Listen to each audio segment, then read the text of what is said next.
Hello, everybody. Today we are doing something very simple. We're just going to be playing through a run of Elden Ring Nightreign. Elden Ring Nightreign is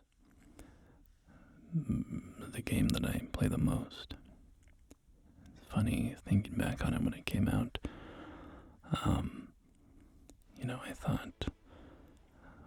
I fought the first few bosses, and I thought, I'll probably play this game for like 20 hours, 40 hours, and then the sheen will come off. But here I am, I don't know. I actually don't know where I'm at. I think probably somewhere in the ballpark of 300 to 400 hours. And I am showing no signs of stopping. I just love it. I think it's so much fun.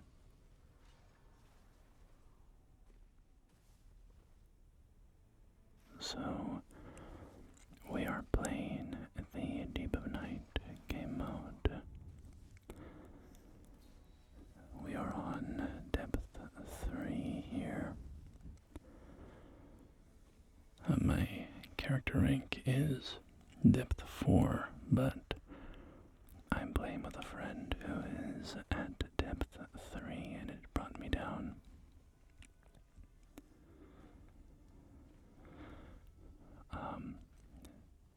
This part I do something kind of silly. Once I kill this chariot, well, you'll see. So my friend and I that normally play this game together, it's kind of funny actually, we would probably be in depth 5, but we also play with a couple other friends who are, not as good at the game. And so anyway, the funny thing here that I did with the chariots is I plunging attacked my chariot and didn't realize that it didn't actually die. I've seen that happen to other people before, where the plunging attack doesn't kill the chariot, but I've never experienced it myself, and so I just, I'm in the muscle memory of if you hit the chariot, it's dead.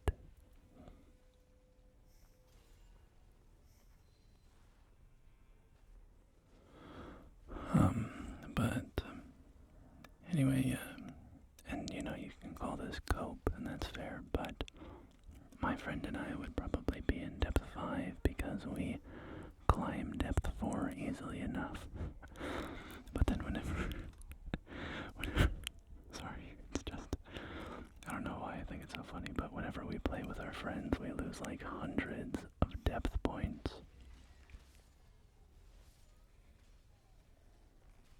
Which is fine, it's, I enjoy playing with my friends more than, the idea of being, rank 9,999 in depth 5. But it is kind of funny. There's no way to play Deep of Night in a way that, protects my ranking. I guess I could make a second account, but, the Deep of Night game mode is really fun. It's way more fun than the base game, mechanically, because you have corrupted weapons and corrupted bosses, which are more difficult, but give corrupted weapon rewards. And you have 6 relic slots inside more build customization.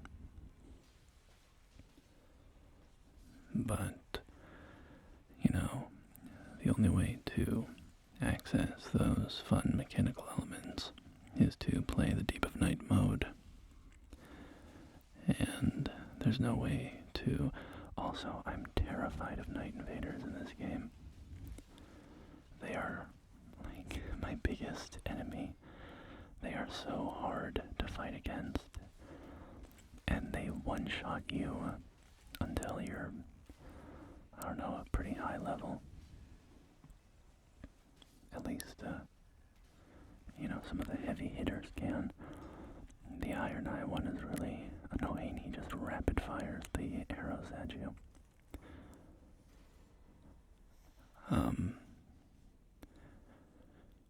But yeah, what I would like, ideally, is like when I play with my friends who aren't as good, if I could, activate rank protection or something where I don't gain points from victories, but I don't lose them from defeats.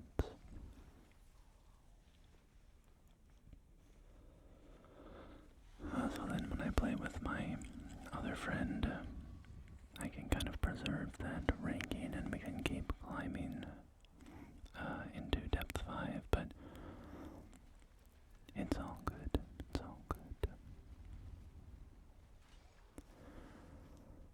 So, what I wanted to show you in particular from this match, which is not a super remarkable match, it's just a Caligo run.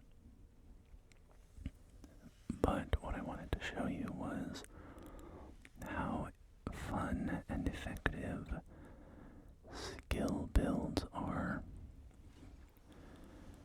They're kind of the current meta, or at least, they're a very popular pick for how to build your character. And I find them super enjoyable because for the early part of Nightrein's existence, I didn't use skills very much. But now with the skill builds being very viable, it is super fun to, make use of all of the different weapons, unique skills, and they all play very differently and feel very different to use. So, it's, got a good sense of variety. And I really am enjoying this current era of using lots of skill build. So basically, it just involves equipping the 2 balancer relics, each of which give you 15% increased skill damage. And then you can also stack some other relic effects, like if you're going to go for a skill build that does fire damage, you can stack up fire damage buffs.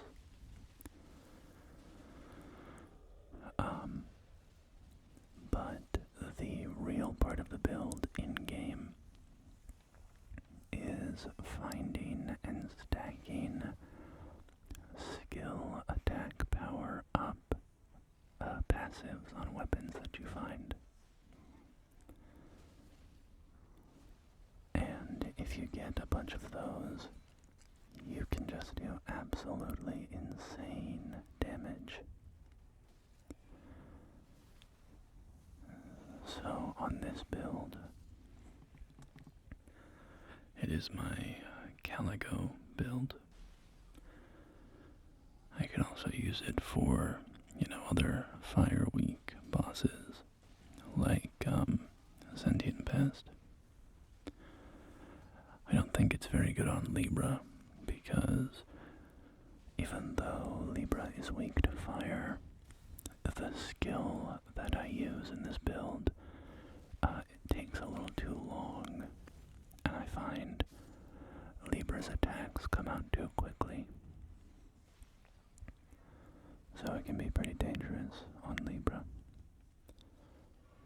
besides Libra is weak to holy, or weaker to holy than fire anyways, so. But this build that I'm using, I look for the cranial vessel candle stand. And I will get that at some point. And one thing that is important in these builds, if you're going for a specific weapon, is you need to change your dormant power discovers feature in your relic section. So, oh, this is kind of funny.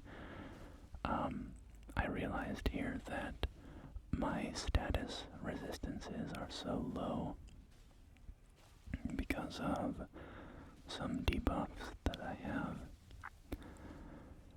that I can't even use Vike's War Spear's skill because it instantly procs madness on me before I can even do the jumping attack.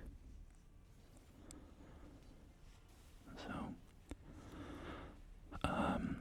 we will not be using Vike's skill until we get some better ailment resist at the very least.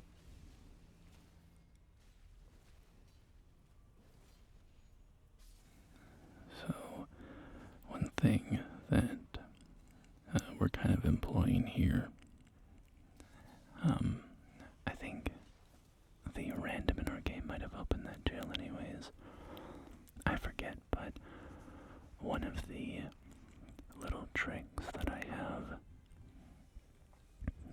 or strategies, is if there is a very difficult boss for your level, or just difficult for you in general, if you can find a way to get a site of grace close by that boss fight, it can be worth your time to, go get that. So what I mean by that is, back over by that Everjail that we just cleared, there was a Blackblade Kindred down in the ravine. And I hate dragon fire attacks. I'm so bad at avoiding them. Also, this dragon kind of trolled us. He flew over to the storm, so there wasn't really time to finish him off here. And yep, he does that again. So we will abandon this guy and return during day 2. So with the Blackblade Kindred in the canyon, which is a pretty difficult boss, in my personal opinion, I think he's the hardest of the, level 2 red outlined bosses.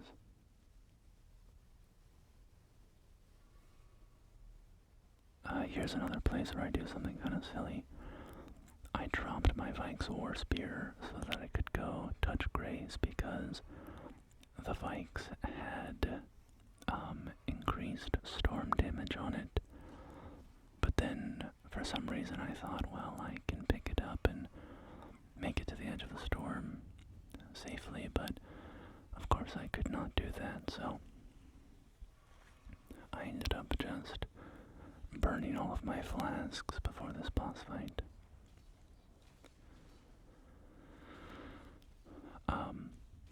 But yeah, so that Blackblade Kindred in the ravine, as I've tried to say 5 times at this point, he's a pretty hard boss.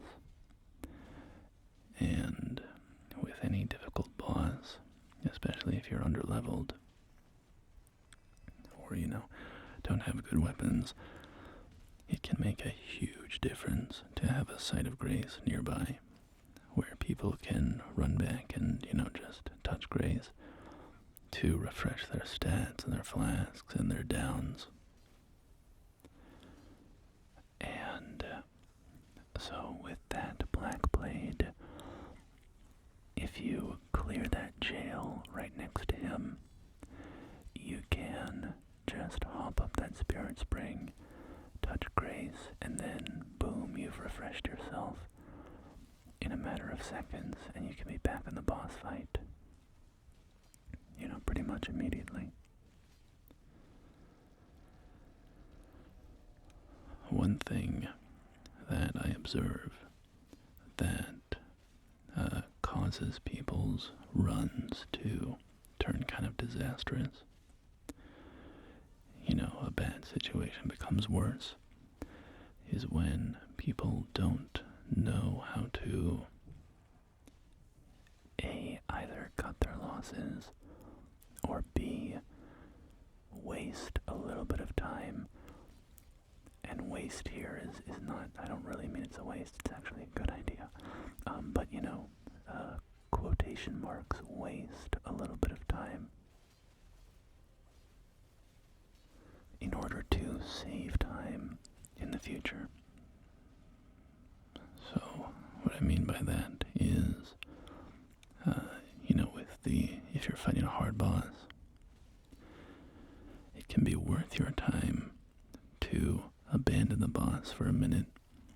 Everybody go refresh their downs. Also, I am being increasingly reckless here, trying to proc frostbite one more time, because my continuous HP loss was about to kill me anyways.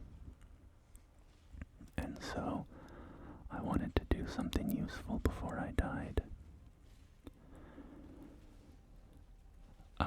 And I just got whacked there, but no problem, Iron Eye popped his ult. So for example, if you're fighting a boss that people are struggling with, let's say the Draconic Tree Sentinel, and everybody has gone down twice and they've been revived, well, now everybody, if anybody goes down, they're going to be on a 3-bar revive, which is very time-consuming to just revive the person, even in a safe environment. And it's very risky with the boss, because they might get killed by the boss while they're trying to revive you, and so on. If you all stay there fighting, and then somebody goes down, that can easily turn into a log jam where you are making no progress on the boss in terms of, dealing effective damage. And you might not even be able to revive your teammate, you're just kind of keeping them barely alive, delaying the inevitable. And so you can easily, that situation can turn into like a minute or more of kind of wasted time. Whereas if the whole team runs 20 seconds away to a site of grace, and then 20 seconds back to the boss, you have now effectively saved, let's say it would cost you 60 seconds of wasted time by staying there until you all revived. You all die, you all revive, you get back, and then you finish the boss off. It would save you, let's say, 20 seconds to just go touch grace and come back refreshed. And then you can, stomp the tree sentinel.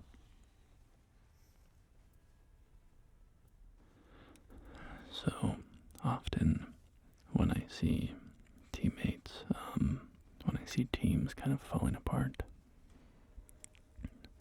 it is on calculations like that. It is on, it's the sunk cost fallacy that I see most often at play in Nightreign that causes mistakes. It's people fighting a corrupted boss, and it's crushing them, and they refuse to, give up and move. Nightreign and Deep of Night is a game mode about skill. It's a game mode about your mechanical skill, how well can you play Souls games?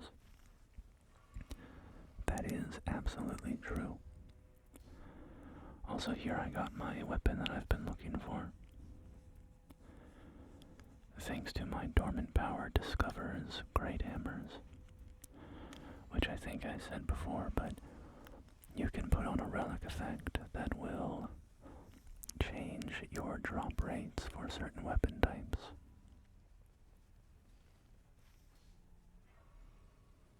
And so if you want to have, the Halo Scythe, that's a very popular option for holy, weak bosses. If you want the Halo Scythe, you can equip Dormant Power Discovers Reapers, and then your weapon pool will, be more likely to find Reapers from loot drops.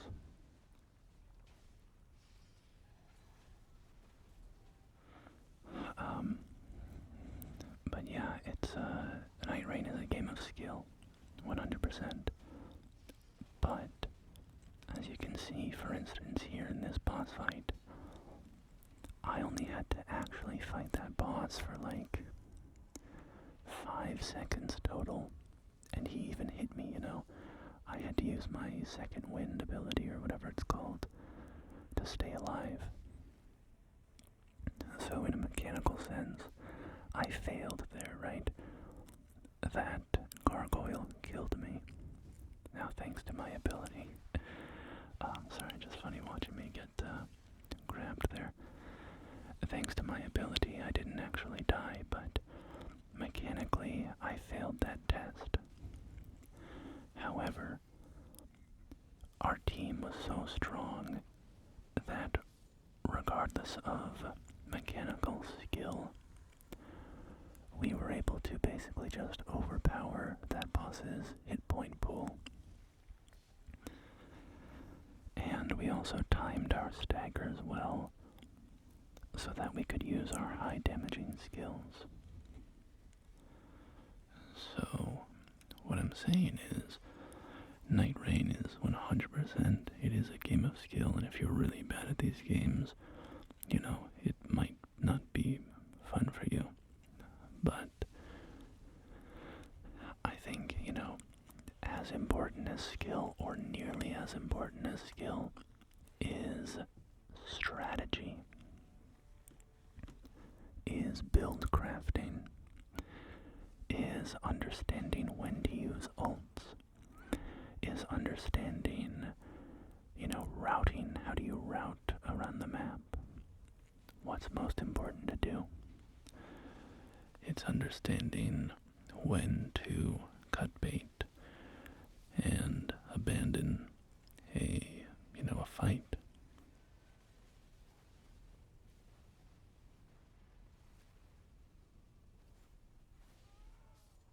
If you've opened Neverdale and its corrupted, banished knights, and you're level 3, you should just leave, man. Like, if you're a god at the game mechanically, then more power to you, you can do it. But,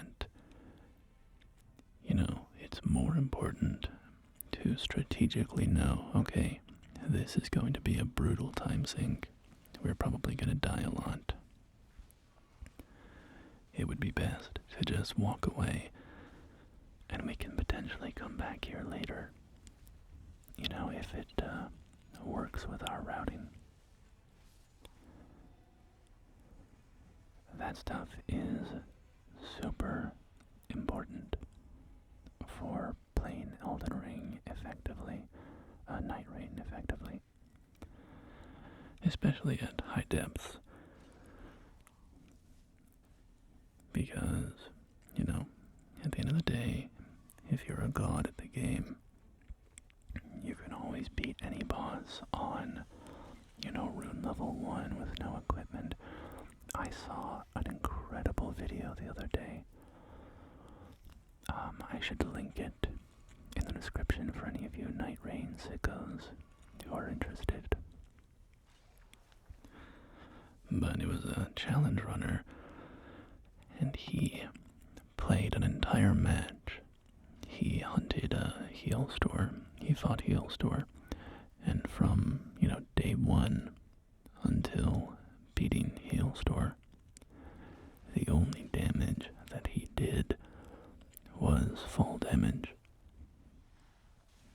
So if you don't know, when you fall onto an enemy from a certain height, you do like 10 damage to them. It's a tiny, insignificant amount of damage.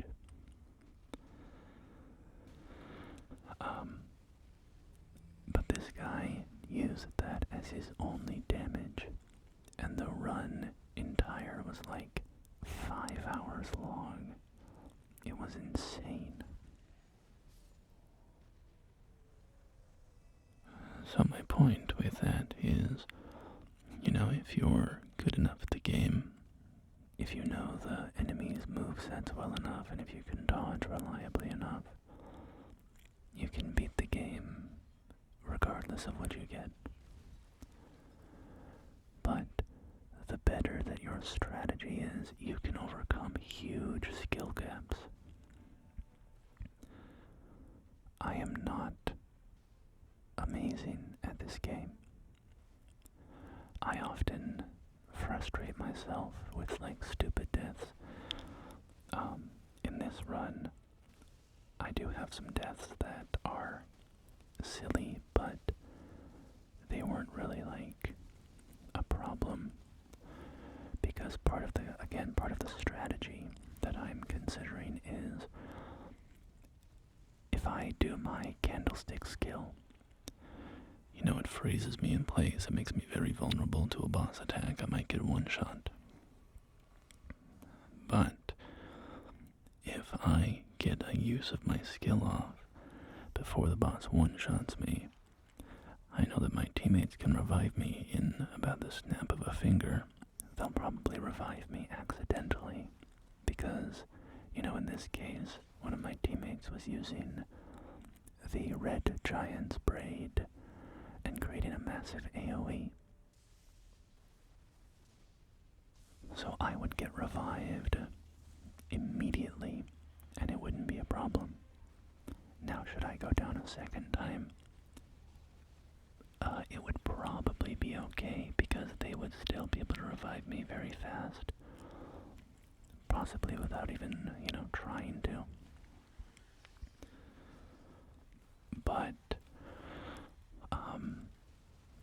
3 bars you probably wouldn't want to.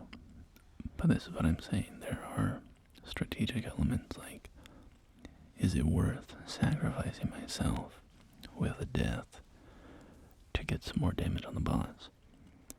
And so, when we were fighting the Black Blade Kindred, for instance, and we were smashing its health bar, that would have been a fine moment, I think, to die and then get insta-rezzed and, keep pumping out the damage. But there are other times where, if you're a bit more, in a battle of attrition with the boss, you probably want to play safer. Don't go down.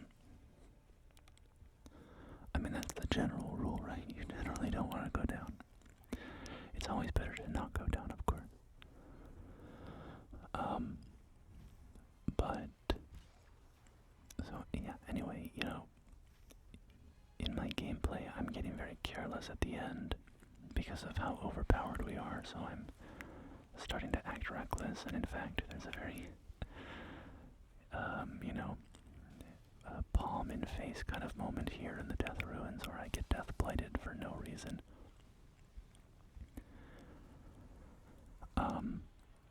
But yeah, I'm not incredible at this game. But my knowledge of strategy, my decision making, my build crafting is all pretty good, I think.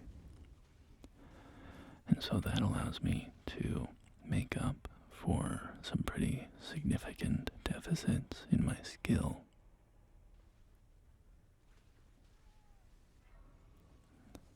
So, Nightreign is a game of skill, but it's about a lot more than that as well. And if you don't think that you're the best at Souls games, even if you're not, you should be kind of okay. You should be kind of good, I think. Otherwise, you might struggle. But I think you can still have a really good time, a really positive time, far beyond what you would think with your skill level, if you learn the strategy and the building and so on. That was the very stupid, reckless death right there. I'm gonna ditch Vike so that I can pick up this corrupted one, which had something good on it.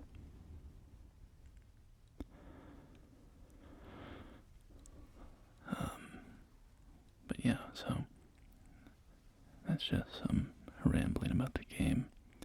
I've had a lot of time to think about, Nightreign and how to play Nightreign, and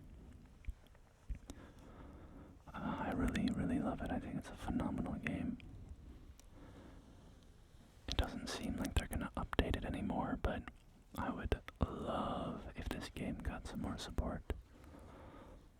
I would be so, so, so happy.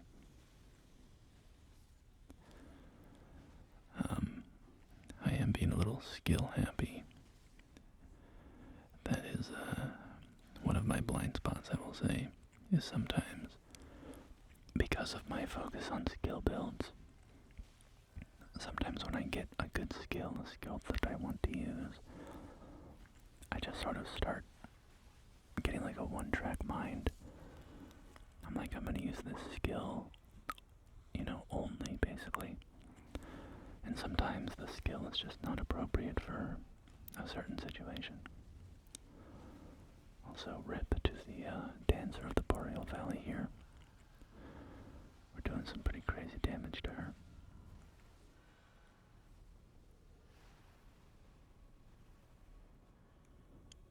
So it's good to, draw aggro while your other teammate revives. Communication is pretty important in this game. Ideally on voice chat, but I will say at the higher depth rankings, I feel that people kind of intuit things pretty well. People tend to be really intelligent on a strategic level. It's like, yeah, if you are drawing boss aggro, I'm going to get the revive. Occasionally now and again I play with somebody, in depth 4 where I'm like, how did you get this high? Which is fine because sometimes I have games in depth 4 where I'm sure my teammates are thinking the same about me. How did you get this high? And in those moments I just have to apologize for my horrible skills. Oh man, I had a game a little bit ago. I was playing with a Guardian, and the other two players, we were flopping so hard, and the Guardian was just saving us repeatedly, protecting the flock, A+. I was so humiliated. It's the worst feeling in the world when you're playing like garbage, and your teammate is playing so well, and you just feel like you let them down.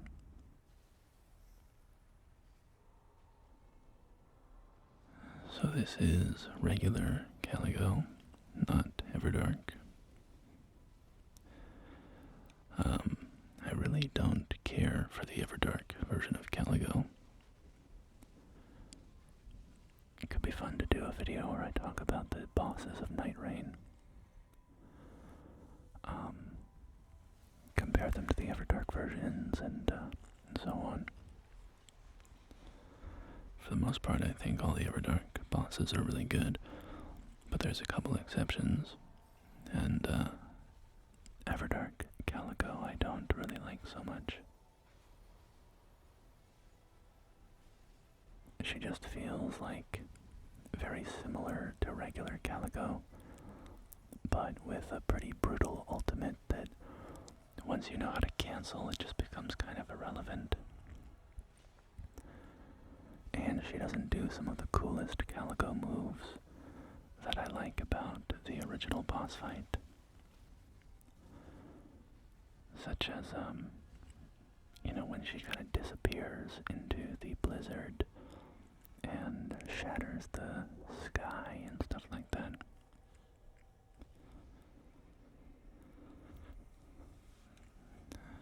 And that was one of the issues I had with like Libra, Everdark Libra. I love base game Libra. He's probably my favorite boss. Well, I don't know. He's probably my favorite boss. Especially with the DLC, I really love the Dreadlord. But Libra's amazing. But the Everdark version of Libra, I feel like, loses all of what I thought was cool about the original Libra. It's a fun fight, and it's doing something, different. So I respect it. And I don't hate that fight. I know it's very controversial. But I don't mind the Everdark Libra fight. But what makes me sad about it is that the original fight is so cool. And the Everdark version just kind of loses all of the really interesting stuff going on in that first fight.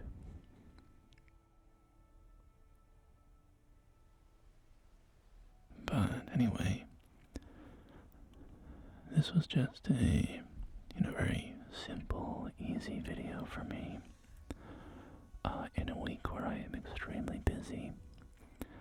So, I hope you enjoyed just checking out a little Nightreign gameplay. I should do some DLC Nightreign stuff. At least do a video of like a run in the Great Hollow with hunting the Dreadlord or something. The tricky thing is, with Deep of Night, it's all random, and so you can't, engineer it. But maybe in that case, I should just do a base game run of Dreadlord with the Great Hollow map, so I can talk about the DLC stuff. I love the Undertaker. I switch off between her and Wilder in my games. So, anyway, thank you for joining me, my friends. And until